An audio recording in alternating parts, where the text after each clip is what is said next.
राजस्थान की सबसे हॉट सीटों में जिस सीट की गिनती होती है उनमें से एक सीट जोधपुर भी है। दरअसल यहां से मोदी सरकार में केंद्रीय मंत्री गजेंद्र सिंह शेखावत तीसरी बार चुनावी मैदान हैं। उनके सामने कांग्रेस ने रणनीति के तहत राजपूत उम्मीदवार को ही मैदान में उतारा है और इससे गजेंद्र सिंह शेखावत की जीत मुश्किल नजर आती है, लेकिन वो हार रहे हैं ऐसा नहीं है। हालांकि ये भी सच है कि अगर उच्चियाड़ा की जगह वैभव गहलोत फिर से मैदान में होते तो गजेंद्र सिंह शेखावत आसानी से चुनाव जीत जाते। इस बार मुकाबला कांटे का है, लेकिन जो जनता के बीच से जानकारी आ रही है और जो राजनीति के जानकार मान रहे हैं वो मानते हैं कि गजेंद्र सिंह शेखावत ही जीत रहे हैं। लेकिन बीते चुनाव के मुकाबले जीत का अंतर बेहद कम रहेगा। इसके पीछे की वजह है राजपूत वोटों का डायवर्जन। दरअसल इस सीट पर 64% के आसपास वोट पड़े हैं, यानी लगभग 12 से 13 लाख के आसपास वोट पड़े हैं।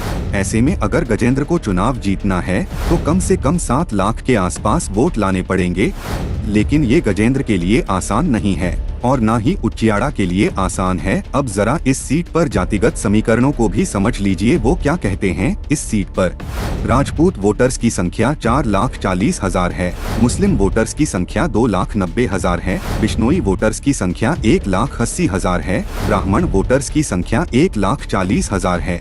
इसके अलावा मेघवाल 1,40,000, जाट 1,30,000 और माली 1 लाख के आसपास हैं। वही वैश्य समाज 70,000 के पास है।